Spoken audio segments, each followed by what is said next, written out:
Padre, del Hijo y del Espíritu Santo. Amén. Aquel día, al atardecer, les dice Jesús: vamos a la otra orilla. Dejando a la gente, se lo llevaron en barca como estaba. Otras barcas lo acompañaban. Se levantó una fuerte tempestad y las olas rompían contra la barca hasta casi llenarla de agua. Él estaba en la popa, dormido sobre un cabezal.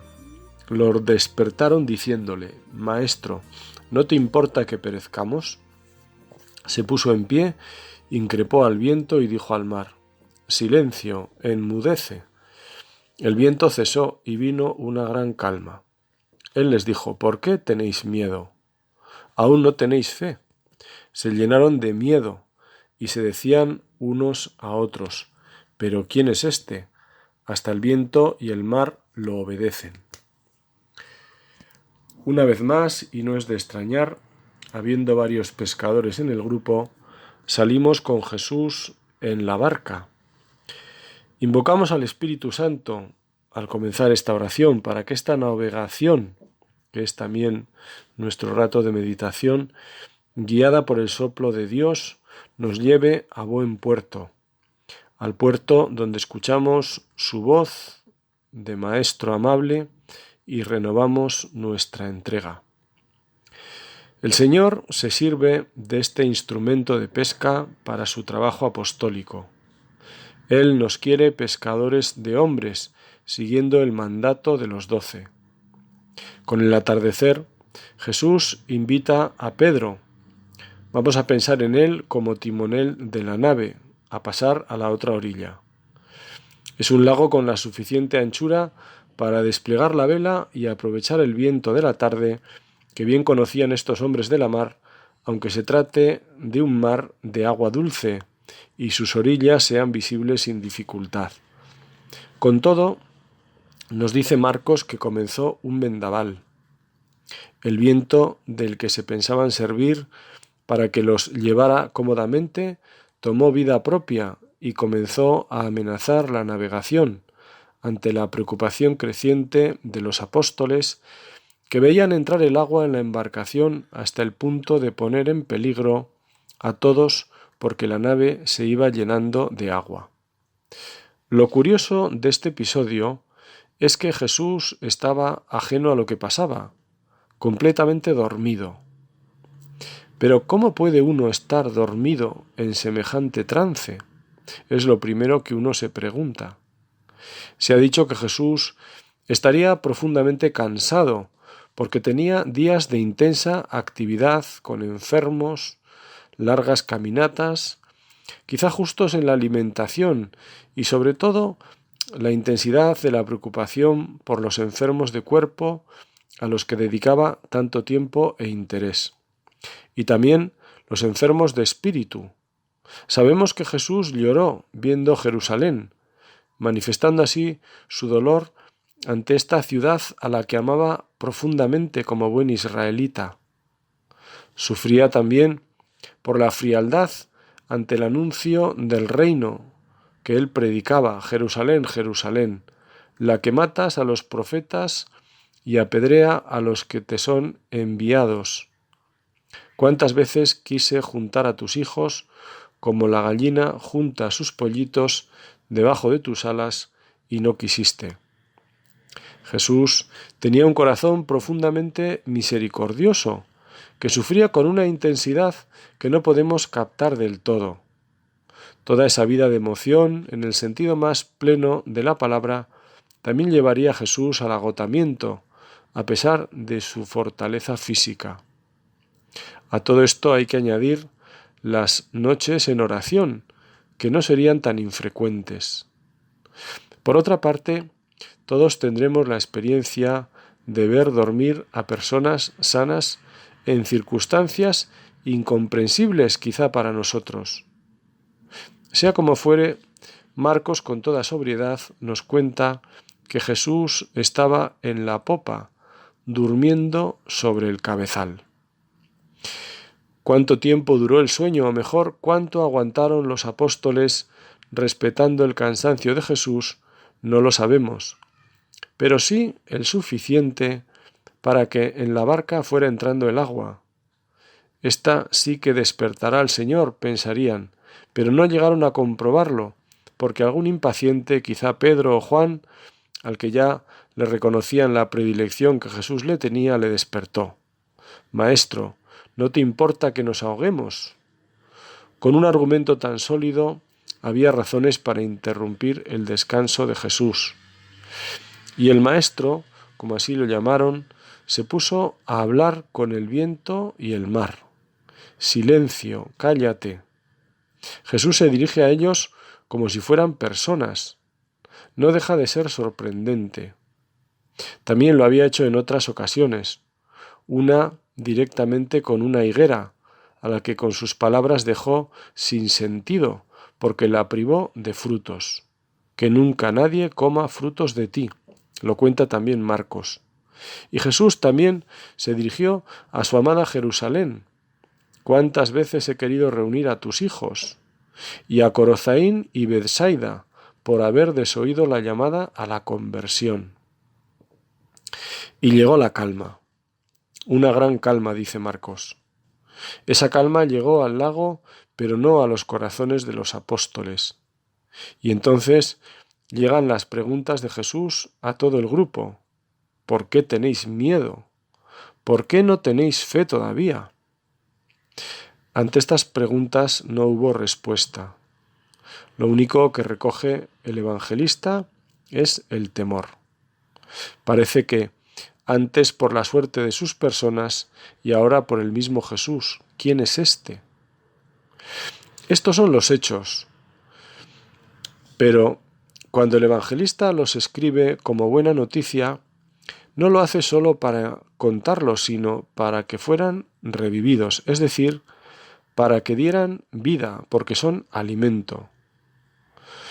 Cuando alguien los escucha, está invitado a penetrar dentro de ese pasaje para pasar de espectador a actor, porque el Evangelio es palabra viva. Eso lo diferencia con cualquier otro libro de este mundo. Semilla lanzada por el sembrador para ser acogida y guardada en el corazón, sabiendo que dará fruto si no estorbamos y no tenemos miedo. Un modo de acoger esta semilla es como un personaje más, habiendo observado la escena como uno de los 12 o haciendo de número 13, sintiendo el azote del agua fría que va llenando la barca y el viento que zarandea la embarcación, miramos a Jesús para verlo dormido o mejor rendido por el sueño. Este Jesús, que es más fuerte que el viento y las olas, sin embargo, es vencido por el cansancio. Siempre Jesús nos supera. Entendemos lo suficiente, pero cuando queremos acercarnos a su persona, comenzaremos por hablar del misterio de Jesucristo, porque es el Verbo eterno encarnado. Por ser eterno y unigénito del Padre, está por encima de todo lo creado, como en este caso el viento y el mar, pero por estar encarnado padece los rigores del calor y el agotamiento de esas jornadas por la Galilea en las que se olvida de sí mismo, apremiado por todos los que buscan remedio a sus males y los que le marean con sus preguntas capciosas sin ánimo de encontrar la verdad. Luego está el grupo de los 12, a los que va enseñando y acompañando con paciencia infinita, y el resto de los discípulos. El grupo más amplio que también le sigue. Un grupo variado de hombres y mujeres que siguen sus palabras y observan atentos su proceder. Un grupo que también sufrió una crisis e hizo sufrir a Jesús cuando les habló del pan de vida y comenzaron a dejarlo solo. Se vieron defraudados o superados por aquellas palabras.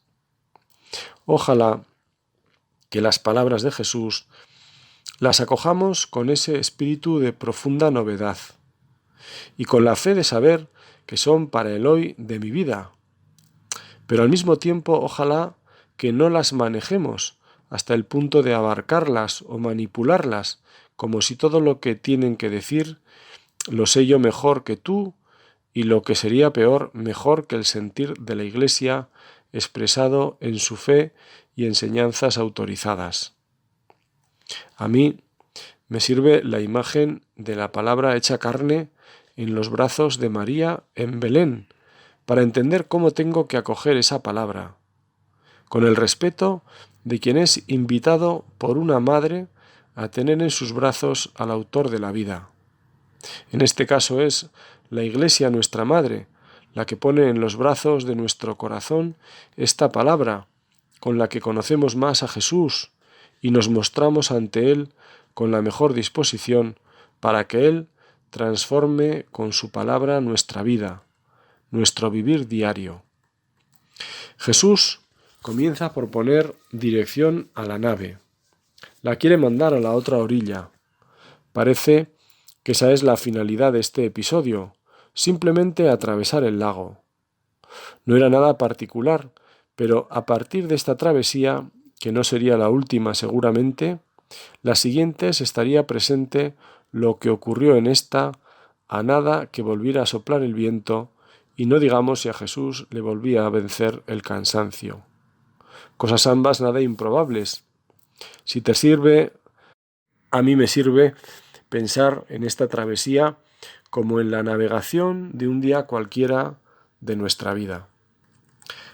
Hace poco, en una reunión de sacerdotes, uno dijo como de pasada algo que se grabó en mi memoria, porque me pareció un recordatorio de algo cierto que desde la fe no podemos pasar por alto. Decía este sacerdote que en cada una de las jornadas de nuestra vida no tenemos la seguridad de lo que vaya a ocurrir esa misma tarde. Tenemos previsiones y planes, tareas y obligaciones que cumplir, pero nadie puede garantizar que vayan a realizarse. El Evangelio ya nos advierte de esta realidad cuando Jesús relata la parábola del rico insensato, aquel que le había ido bien en sus cosechas y tras hacer cálculos y previsiones se dijo a sí mismo: amigo, ahí tienes muchas provisiones en reserva para muchos años. Descansa, come, bebe y date la buena vida. Pero Dios le dijo: insensato, esta misma noche te van a reclamar la vida. Lo que tienes preparado, ¿para quién va a ser? Esto le pasa al que amontona riquezas para sí y no es rico para Dios. Así es la travesía de cada día de nuestra existencia. Si la vivimos desde la fe, nos sabemos invitados por Jesús, primero, si hacemos lo que debemos y estamos en lo que hacemos. Este es el camino de la santidad. Realizar la voluntad de Dios libre y amorosamente. Cumplirla de tal manera que no sea una ofrenda agradable, una ofrenda agradable a Dios. Pero en esta travesía del vivir diario tendremos imprevistos. No pensemos en situaciones dramáticas o imposibles, sino más bien en alfilerazos del carácter propio o ajeno, de imprevistos que ocurren y que nos vienen a contrapelo, nuestra propia frustración porque las cosas no han salido como esperábamos. Es el momento de mirar en la barca de nuestra vida a Jesús, porque Él nos acompaña. Está presente en esa travesía en la persona de alguien que nos requiere para caminar una milla o que nos pide algo, utilizando las mismas palabras de Jesús en el Evangelio. Y por supuesto, está con nosotros alentando nuestra vida con la fuerza del Espíritu que nos da el ánimo para afrontar lo que la vida nos traiga. En la travesía de nuestra vida diaria a veces hay imprevistos que podemos reconocer en el viento que revolvió el mar de Galilea. Así lo expresa San Agustín. ¿Has escuchado un insulto? Es el viento. ¿Te has irritado? Es el oleaje. Cuando el viento sopla y se encrespa, el oleaje zozobra la nave, zozobra tu corazón, fluctúa tu corazón. Nada más escuchar el insulto, te vienen ganas de vengarte. Si te vengas cediendo al mal ajeno, padeciste naufragio. ¿Y esto por qué? Porque Cristo duerme en ti. ¿Qué quiere decir que Cristo duerme en ti? Que te has olvidado de Cristo. Despierta pues a Cristo, acuérdate de Cristo. Vele en ti Cristo, piensa en Él. ¿Qué es lo que pretendías? Vengarte. Se apartó de ti, pues Él, mientras era crucificado, dijo: Padre, perdónalos, porque no saben lo que hacen. El obispo de Hipona nos pone dos situaciones comunes.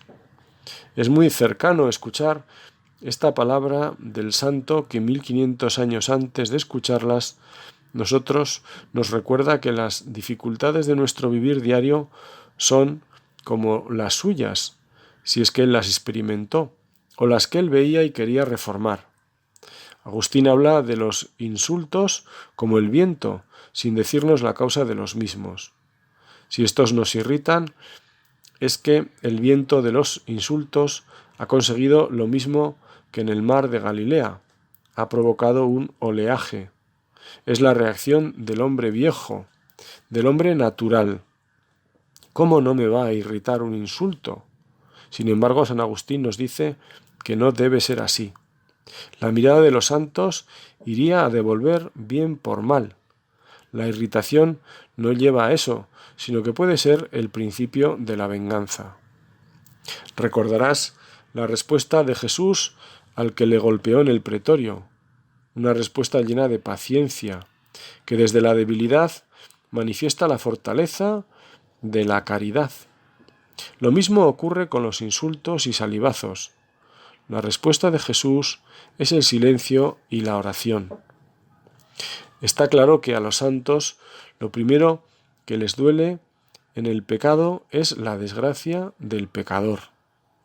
Es como el padre que ve a un hijo por mal camino y no piensa tanto en el honor de la familia o los buenos ejemplos que parecen haberse evaporado, sino que su primer pensamiento es: este hijo va por mal camino.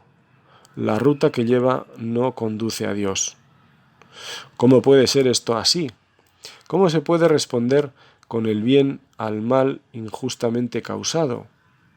Para ello tenemos que despertar a Cristo, nos dice Agustín. Lo dice desde la fe de saber que está con nosotros. Y el conocimiento del santo sabemos que tuvo la gracia de partir de su experiencia. Tarde te amé, hermosura tan antigua y tan nueva. Tarde te amé, y tú estabas dentro de mí y yo fuera.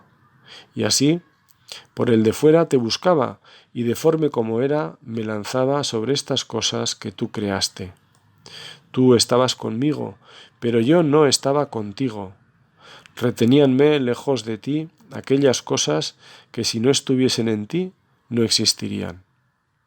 Me llamaste y clamaste, y quebraste mi sordera.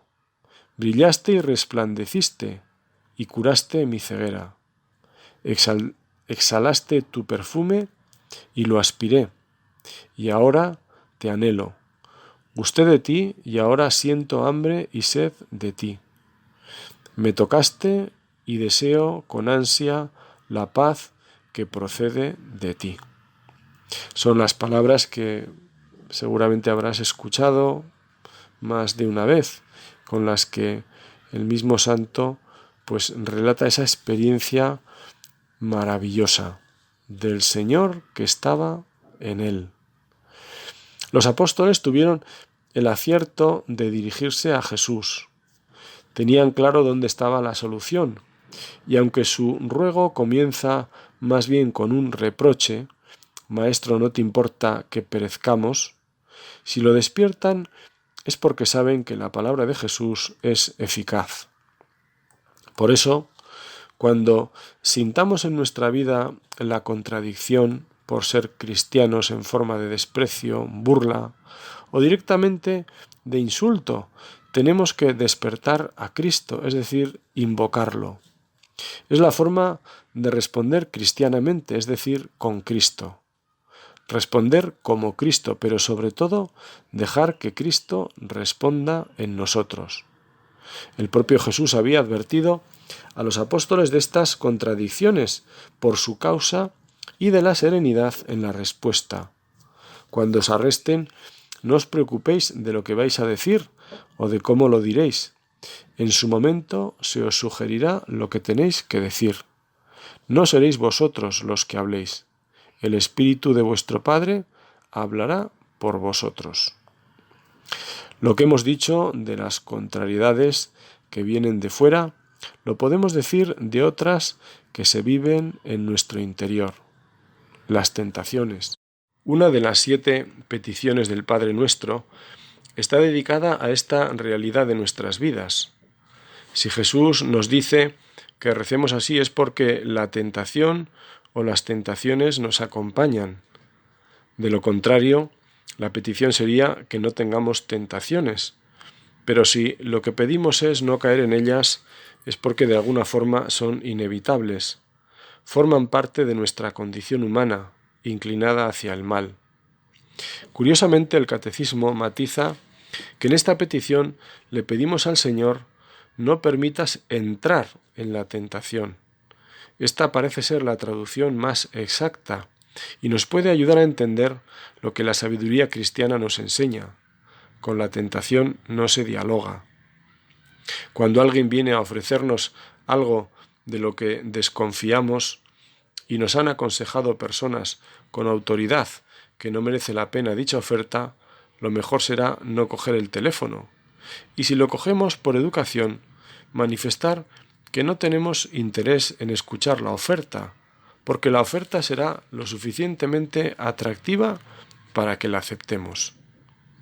Más sabe el diablo por viejo que por diablo, y sabrá dónde nos puede enganchar, comenzando por cosas más sutiles y, por supuesto, animándonos al diálogo para que entremos en la tentación. Entrar en la marejada que revuelve nuestro interior con pensamientos aparentemente positivos y atractivos, que como poco nos distraen del camino.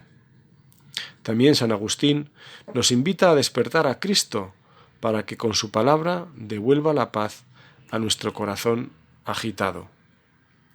Dios ni es tentado por el mal ni tienta a nadie, nos recuerda la Sagrada Escritura. Al contrario, quiere librarnos del mal.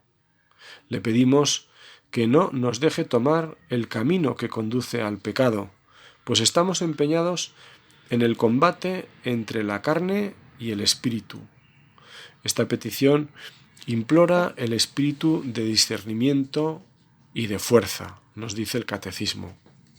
Con todo, la tentación puede tener algo bueno, ya que ayudará a cumplir el fin que San Agustín se proponía para su vida y que resumía tan certeramente en 4 palabras en latín: que me conozca y que te conozca. Y así lo expresa Orígenes. Dios no quiere imponer el bien, quiere seres libres. En algo la tentación es buena, dice Orígenes.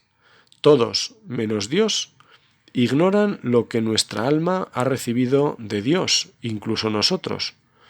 Pero la tentación lo manifiesta para enseñarnos a conocernos y así descubrirnos nuestra miseria y obligarnos a dar gracias por los bienes que la tentación nos ha manifestado.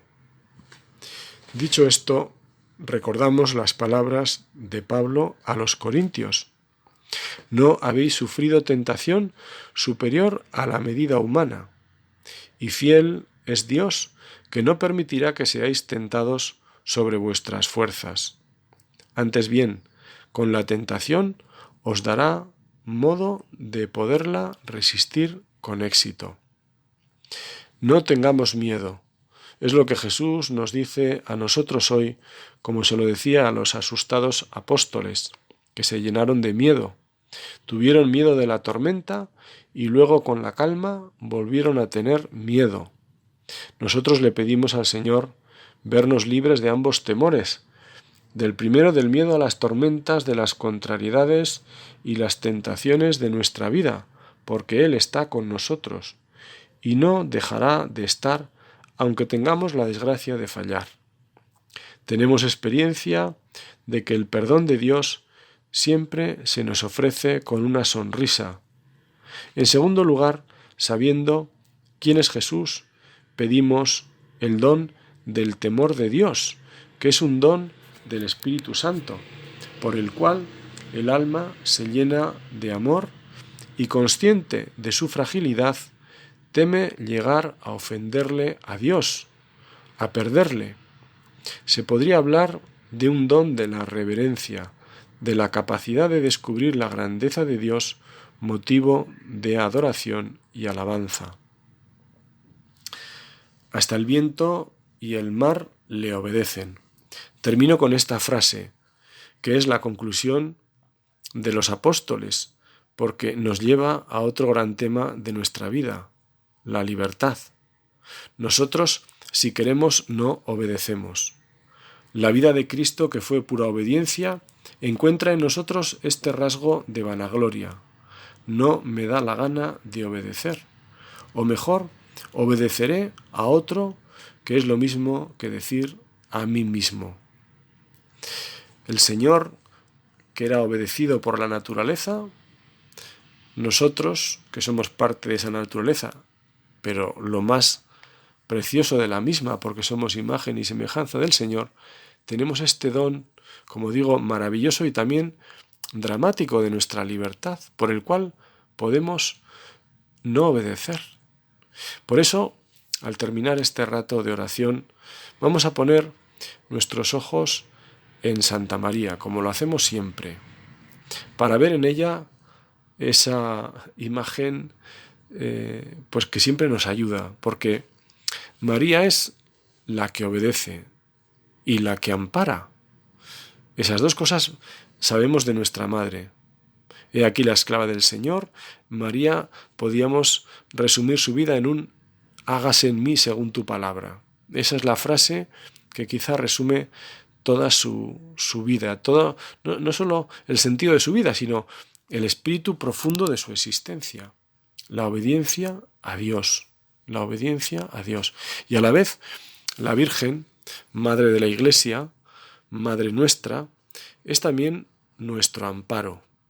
Esa experiencia que tenemos en lo humano, de encontrar en nuestra Madre siempre el amparo, el lugar en el que sabemos que se nos escucha, porque se nos quiere, donde se nos acoge, donde se nos conoce, incluso sin abrir la boca muchas veces, pues esa experiencia ojalá la tengamos también en Santa María y con Santa María, porque ella verdaderamente es nuestra madre y es aún más que nuestra madre.